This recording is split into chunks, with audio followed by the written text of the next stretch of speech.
एक दिन राजा परीक्षित को लगा कि मुझे अपने नगर का भ्रमण करना चाहिए, अपने राज्य का।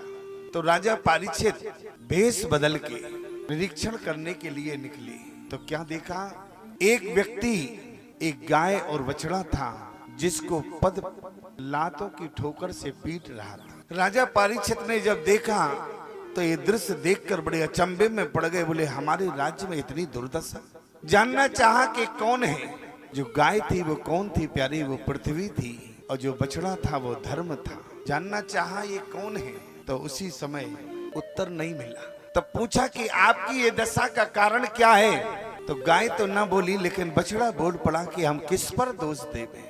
उत्तर मिला कि हम किसको दोष देवे, काहू न को सुख दुख कर दाता, निज कर कर्म भोग सब बराता। दोष किसको दिया जाए। और हमने तो ये भी सुना है, क्या, राम की ना चाहई सोई होई, और करे अन्यथा अस नहीं कोई। दोषी कौन है। अगर भगवान की बिना इच्छा के पत्ता भी नहीं हिलता है और कर्म का फल प्रत्येक प्राणी को भोगना पड़ता है, तो अब हम दोष किसको दें। ये कौन बोला, बछड़ा, धर्म बोला। राजा परीक्षित समझ गए, तुम्हारे इस प्रश्न ने तुम्हारा उत्तर दे दिया है। तुम धर्म हो और तुम्हारे साथ जो है वो धरा है। क्योंकि धर्म जहां होगा वही धरा होगी। क्यों, धरती नहीं होगी तो धर्म कहां होगा। धर्म कहां करते हो। आकाश में तो धर्म है नहीं, स्वर्ग में धर्म है क्या। स्वर्ग में धर्म नहीं है। धर्म कहां है, जहां धरा होगी वहीं धर्म होगा। उत्तर मिल गया। लेकिन ये है कौन जो दुष्ट इनको पीट रहा है। उसी समय राजा परीक्षित ने क्रोध में आकर तलवार को निकाला। बोले, ए दुष्ट, कौन हो। वो कौन था, वो कलियुग था। कली जिसको कहते हैं। राजा परीक्षित के शरण में गया, कहा कि हम कली हैं, हमारे राज्य में तुम्हारा प्रवेश कैसे हुआ। बोले, कहां जावे, जहां तक पृथ्वी है वहां तक तुम्हारा राज्य है, अब हम कहां जावे। जैसे ही कली ने कहा कि हम कहां जाएं, राज तुम। बोले, तुम बिना वीजा पासपोर्ट के हमारे राज्य में प्रवेश कैसे किए। तो उसी समय प्यारे कलियुग ने जब अपना परिचय दिया, कलियुग के परिचय को जानकर राजा परीक्षित ने कलियुग से कहा, तुम हमारे पूरे राज्य में नहीं रह सकते हो। बोले, कहां। बोले, हम तुम्हें 4 स्थान देते हैं। ध्यान देना प्यारे, राजा परीक्षित ने कलियुग को 4 स्थान दिए हैं। कौन। बोले, जहां पर मदिरा पान किया जाता हो, जहां पर जुआ खेला जाता हो, दूतम पानम स्त्रिया सोना, जहां पर मदिरा पान किया जाता हो, जहां पर जुआ खेला जाता हो, जहां पर जीवों की हिंसा की जाती हो। चौथा स्थान, जहां पर लंपट स्त्री पुरुष निवास करते हैं। लंपट स्त्री पुरुष का मतलब समझे, जहां पर प्रवृत्ति वेश्यालय। 4 जगह कलियुग को स्थान दिया गया है। कलियुग बोला, कैसी बात करते हो महाराज। राजा परीक्षित से कहा, बोले, हम में एक बहुत बड़ी विशेषता है। अच्छा, विशेषता क्या है। बोले, आपने 4 स्थान दिए, हमें स्वीकार है, लेकिन हम में एक विशेषता है, आप सब जानते हैं क्योंकि कथा तो सब श्रवण किए हैं। अच्छा, विशेषता क्या है। यत् फलम नास्ति तपसा न योगेन समाधिना, तत्फलम लभते कलो केशव कीर्तनो। विशेषता क्या है। अब कलियुग अपनी विशेषता बता रहा है। क्या। गोस्वामी जी इसी का अनुवाद करते हैं। कलियुग केवल नामे आधारा, कलियुग केवल नाम आधारा, कलियुग केवल नाम आधारा, कलियुग केवल नाम आधारा। सुमिर सुमिर नर उतरहि पारा, सुमिर सुमिर नर उतरहि पारा।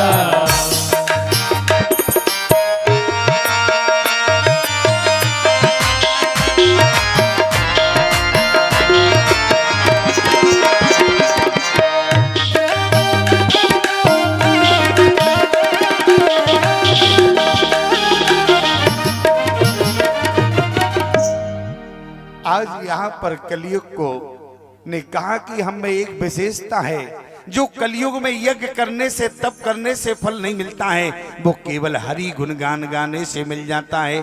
कलयुग केवल केवल नाम आधारा, और सुमिर सुमिर नर तो रहे पारा। लेकिन इसके बाद भी तो नाम लेने का समय नहीं है हमारे पास। क्यों? क्योंकि गृह कार्य नाना जंजाला हम इतने फंसे हुए हैं। अच्छा, नाम लेने की तुम्हें नाम लेने की पड़ी है। क्यों? अगर कोई सलाह दे दे कि भैया सुबह शाम कम से कम थोड़ा नाम लेना चाहिए, तो आज के लोगों से क्या उत्तर होता है? मुझे तो हंसी आती है। बोले वाह, ये तो बाबा जी हैं, अपनी बातें करके चले गए, तुम्हें नाम लेने की पड़ी है, हमें मरने की फुर्सत नहीं है। अच्छा, गलत तो नहीं कहा हमने? ये लोगों का उत्तर होता है, तर्क बुद्धि है। क्यों? ये लोगों का उत्तर है, तुम्हें नाम लेने की, हमें मरने की फुर्सत नहीं है। अच्छा, तुम्हें फुर्सत मिलेगी क्या? तभी मरोगे क्या? क्यों? जब मरने का समय आ जाएगा ना, जब वहां से तुम्हारा चालान भर कर आएगा, तो यहां जो काम कर रहे होगे वो वहीं छूट जाएगा। क्यों? लोग कहेंगे कहां गए? अरे काम से गए थे, लौट के नहीं आए।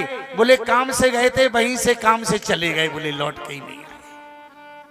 मेरा कहने का मतलब सिर्फ इतना है, कलयुग ने कहा कि हमारे अंदर एक विशेषता है, हमारे अंदर एक विशेषता है। क्या विशेषता? जो जब तब से केवल हरि गुण गाने से, यज्ञ करने से जो फल मिलता है, वो तो केवल हम कलयुग में हरि नाम लेने से ही फल दे देते हैं। इसलिए कम से कम 4 स्थान आपने दिए, अच्छी बात है, आप राजा हैं, लेकिन एक तो स्थान कम से कम अच्छा दे दे। एक गुण हम में है तो एक स्थान अच्छा दे। परीक्षित ने कहा क्या चाहते हो? बोले अच्छी जगह दे दे।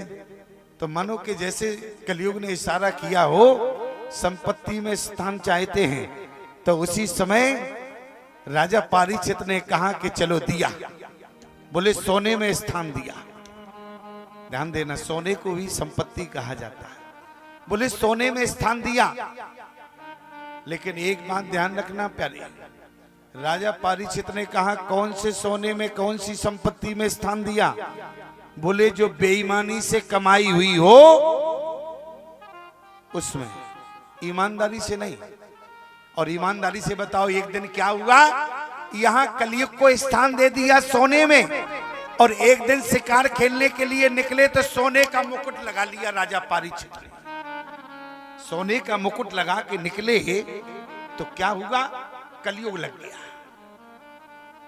क्यों? पुरुषार्थ नहीं था। ध्यान देना, जो मुकुट था वो युद्ध में जीता गया था। ध्यान देना, मेरा कहने का मतलब जिसके पीछे युद्ध हो, अच्छा जिस संपत्ति के पीछे झगड़ा हो, तो ईमानदारी से बताओ वो झगड़ालू संपत्ति कही जाएगी कि नहीं कही जाएगी?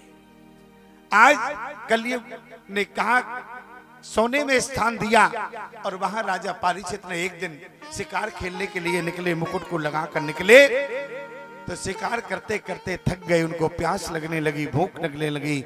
समीप मुनि के आश्रम में पहुंचे, देखा समीप मुनि ध्यान में मग्न थे, समाधि लगी हुई थी। देखो, राजाओं को सम्मान पाने की बहुत आवश्यक, अगर राजा का थोड़ा भी मान पान बिगड़ जाए, फिर देखो लाल पीला होता है।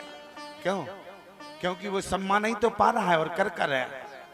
राजा का थोड़ा सा सम्मान ना हो, मान लो कोई राजा आ जावे और उनका थोड़ा सा सम्मान ना हो, वो कहें वाह बुलाया था, सम्मान तो किया ही नहीं हमारा। कहने का मतलब राजाओं को सम्मान पाने की बहुत आदत हो जाती है। राजा परीक्षित ने देखा, जैसे ही कहा बाबा जी, महाराज जी, तो आवाज नहीं आई। वो तो समीप मुनि ध्यान में बैठे हुए थे, लेकिन उनको लगा ऐसा तो नहीं हमें देखकर समाधि नाटक कर रहा हो, तो उन्होंने अपने धनुष से एक सर्प उठाया और समीप मुनि के गले में डाल दिया। और समीप मुनि के गले में, और जैसे ही उन्होंने एक सर्प को उठाया समीप मुनि के गले में डाल दिया, प्यारे समीप मुनि तो ध्यान में थे, कुछ बिगड़ा नहीं उनका। और ये दृश्य मुनि कुमारों ने देखा, दौड़ कर जाके राजकुमार से कहा, मुनि कुमार से, तुम्हारे पिता के गले में राजा परीक्षित ने एक सर्प डाल दिया है, वो समाधि में थे। और वहीं पर प्यारे नदी का जल लिया और वहीं से शराब दे दिया। क्या? 7वें दिन तुम्हें जो है तक्षक नाग डसेगा। इति लंघितम मर्यादम तक्षता सप्तमे हानि। 7वें दिन तुम्हें तक्षक नाग डसेगा। ये सारी घटना जो है समीप मुनि को सुनाई। आपके बेटे ने राजा को शराब दे दिया। समीप मुनि ने कहा कि बेटा, आज के बाद सत्ता में ऐसा धर्मात्मा राजा नहीं मिलेगा जैसा परीक्षित राजा है। ये हमारे राज्य को हानि हो गई।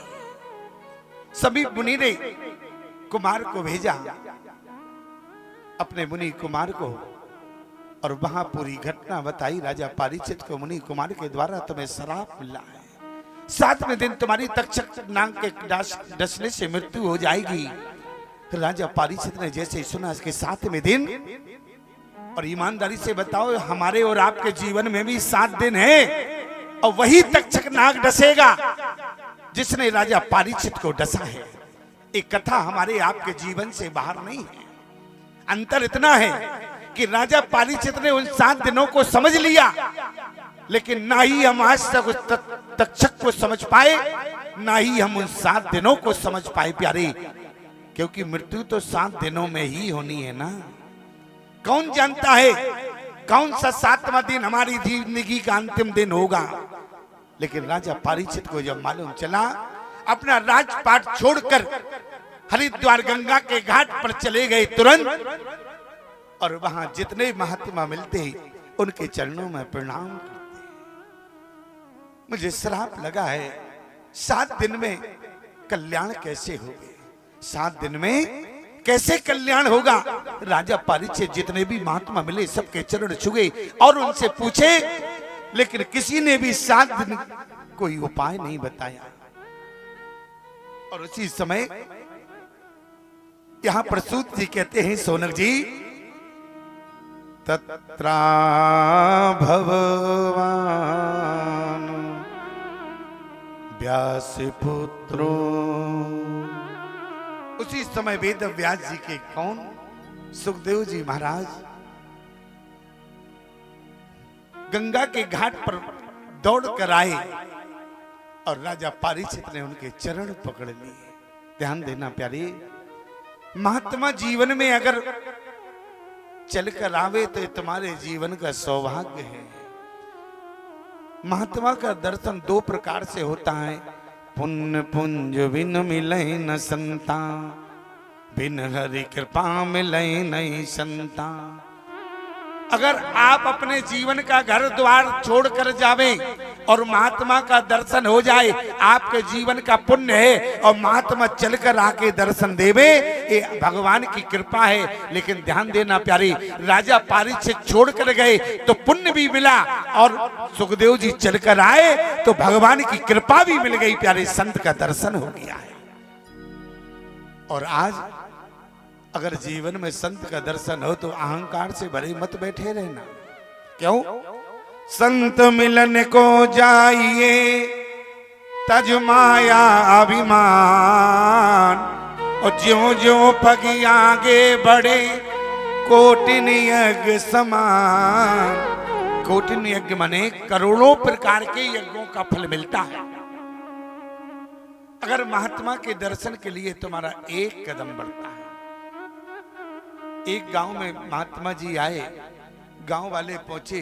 पहले महात्मा विचरण करते थे और स्वाभाविक है लोग सोचते थे महात्मा जी गांव में रुके हैं तो कोई ना कोई खाने को ले जाता था। कोई कहता था महात्मा जी आप हमारे घर में आकर भोजन करें। महात्मा जी बोले हम तो घर में किसी के जाते नहीं हैं। बोले जो मैं यहाँ खिला रहा हूँ वही घर में खिलाऊंगा। बोले घर में तो हम एक शर्त पर जाते हैं, जिसने जीवन में कभी यज्ञ किया। गांव वाले बोले यज्ञ तो आज तक हमने नहीं किया, गांव में ही यज्ञ नहीं हुआ, ना ही हमने कभी यज्ञ किया है।